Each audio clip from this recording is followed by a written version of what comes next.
Right ఇక breaking news చూస్తున్నాం. లోక్సభ ప్రతిపక్ష నేత రాహుల్ గాంధీ తెలంగాణ పర్యటనకు సిద్ధమయ్యారు. వచ్చే నెల మార్చి 2న రాష్ట్రానికి రానున్న ఆయన వికారాబాద్ జిల్లాలో కీలక కార్యక్రమంలో పాల్గొననున్నారు. జిల్లా కాంగ్రెస్ కమిటీ అధ్యక్షుల శిక్షణ కార్యక్రమాన్ని అనంతగిరిలోని హరిత రిసార్ట్స్ లో నిర్వహించనున్నట్లు అధికారులు తెలిపారు. ఇక ఏఐసీసీ విడుదల చేసిన స్కెడ్యూల్ ప్రకారం మార్చి 2 ఉదయం ఢిల్లీ నుంచి బయలుదేరనున్న రాహుల్ గాంధీ శంషాబాద్ విమానాశ్రయానికి చేరుకుని అక్కడి నుంచి హెలికాప్టర్ ద్వారా వికారాబాద్ కు వెళ్లనున్నారు. ఉదయం 10:30 సాయంత్రం 4:30 వరకు జరిగే ఈ శిక్షణ కార్యక్రమంలో పార్టీ బలోపేతం, భవిష్యత్తు వ్యూహాలపై నేతలకు దిశానిర్దేశం చేయనున్నారు. ఇక అనంతరం సాయంత్రం హైదరాబాద్ కు తిరిగి చేరుకుని అక్కడి నుంచి ఢిల్లీకి బయలుదేరనున్నారు. ఇక రాహుల్ గాంధీ పర్యటనను దృష్టిలో ఉంచుకుని కాంగ్రెస్ శ్రేణులు భారీ ఏర్పాట్లు చేస్తున్నారు. మరోవైపు భద్రతా ఏర్పాట్లపై ప్రత్యేక దృష్టి సారించినట్లు ప్రభుత్వం స్పష్టం చేసింది.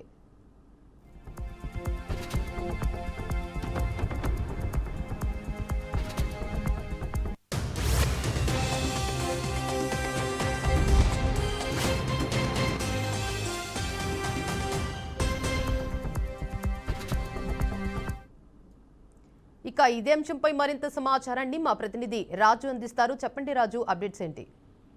దేవిక, తెలంగాణ రాహుల్ గాంధీ తెలంగాణ పర్యటన అయితే ఖరారైంది. మార్చి 2న రాష్ట్రానికి రాహుల్ గాంధీ అయితే రానున్నారు. వికారాబాద్ జిల్లాలో జరిగే కార్యక్రమంలో తను హాజరవుతారు. అనంతరం అనంతగిరి హరిత రిసార్ట్స్ లో ఏర్పాటు చేసిన కాంగ్రెస్ శిక్షణ కార్యక్రమాల్లో కూడా తను పాల్గొంటారు. అదేవిధంగా డిసిసి అధ్యక్షులకు ప్రత్యేకంగా ఈ కార్యక్రమంలో ట్రైనింగ్ అయితే ఇవ్వనున్నారు. ఉదయం 10:30 నుంచి సాయంత్రం 4:30 వరకు అయితే ఈ కార్యక్రమం జరగనుంది.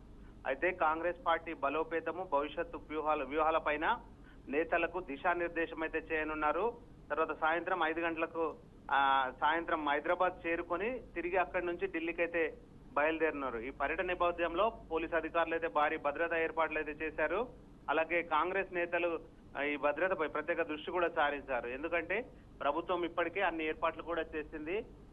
ఈ ప్రభుత్వం ఎందుకంటే తెలంగాణలో ఉన్న పరిస్థితుల కారణం ఇప్పుడు అన్ని గెలుపొంది ప్రస్తుతం అయితే కాంగ్రెస్ మంచి ఊపు మీద ఉన్న తరుణంలో కాంగ్రెస్ ఎలాగైనా రాహుల్ గాంధీకి మంచి ఆతిథ్యం ఇవ్వడానికి అధికారులు అయితే అన్ని ఏర్పాట్లు చేశారని చెప్పొచ్చు.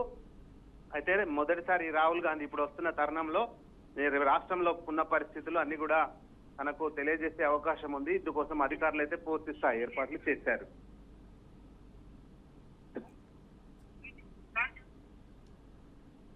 Right, thank you for the update రాజు.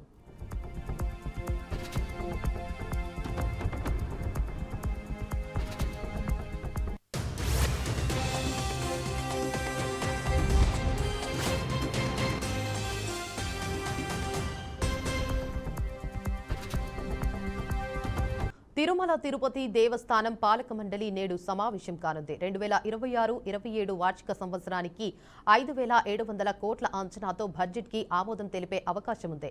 ఇక టీటీడీ విద్యా సంస్థల అభివృద్ధికి 100 కోట్లు పైగా నిధులు కేటాయించే అవకాశం ఉంది.